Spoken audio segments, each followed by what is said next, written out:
Marathon 2025 पूर्ततेसाठी स्वच्छता मोहीम, नागरिकांना सहभागाचे अप्पर पोलीस अधीक्षकांचे आवाहन।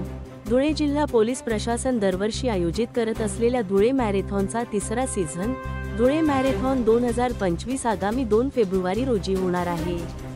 या अनुषंगाने स्वच्छतेचा संदेश देण्यासाठी एक अनोखी स्वच्छता मोहीम आयोजित करण्यात आली आहे, अशी माहिती अप्पर पोलीस अधीक्षक किशोर काळे यांनी माध्यमांशी बोलताना दिली। धुळे शहरातील छत्रपती शिवाजी महाराज स्मारकापासून गांधी पुतळ्यापर्यंतच्या आग्रा रोडवर जानेवारी 12 रोजी सकाळी 8 वाजता ही स्वच्छता मोहीम होणार आहे। या मोहिमेच्या माध्यमातून शहर आणि जिल्ह्यातील नागरिकांना स्वच्छतेचे महत्त्व पटवून देण्यात येणार आहे। या उपक्रमात धुळे जिल्हा पोलीस अधीक्षक कार्यालय, जिल्हाधिकारी कार्यालय, धुळे महानगरपालिका आणि इतर विभागातील अधिकारी कर्मचारी सहभागी होणार आहेत।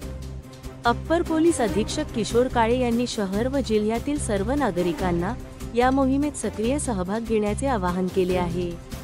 या उपक्रमातून समाजात स्वच्छतेबाबत जागरूकता वाढवण्याचा आणि आगामी मॅरेथॉनसाठी वातावरण निर्मिती करण्याचा उद्देश आहे। धुळे मॅरेथॉन 2025 हा जिल्ह्याचा गौरवशाली उपक्रम असून यामध्ये मोठ्या संख्येने सहभागी होण्याचे आवाहन करण्यात आले आहे। स्वच्छता मोहिमेतून या उपक्रमाला सामाजिक संदर्भ मिळेल आणि त्यास अधिक व्यापक स्वरूप लाभेल, असा विश्वास अप्पर पोलीस अधीक्षकांनी व्यक्त केला आहे। धुळे क्राईम न्यूजसाठी अब्दुल रहमान मलिक, धुळे। नमस्कार, मी किशोर काळे, अप्पर पोलीस अधीक्षक, धुळे। आपल्या सर्वांना माहिती आहे की दरवर्षी आपण धुळे जिल्हा पोलिसांच्या वतीनं मॅरेथॉनचं आयोजन करत असतो। त्याच पद्धतीनं यावर्षी देखील दिनांक 2 फेब्रुवारी 2025 रोजी धुळे मॅरेथॉन 2025 सीझन 3 चं आयोजन करण्यात आलेलं आहे।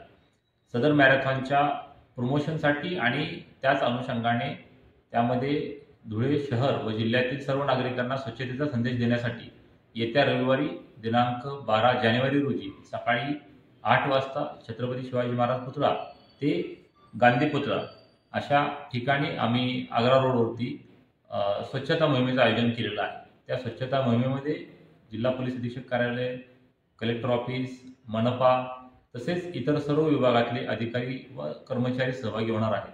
आम्ही समस्त जिल्हावासियांना देखील आवाहन करत आहोत की त्या मोहिमेमध्ये आपण सर्वांनी सक्रिय सहभाग नोंदवावा आणि त्या अनुषंगाने आपलं शहर, आपला जिल्हा स्वच्छ व ग्रीन करण्यामध्ये त्या ठिकाणी हातभार लावावा।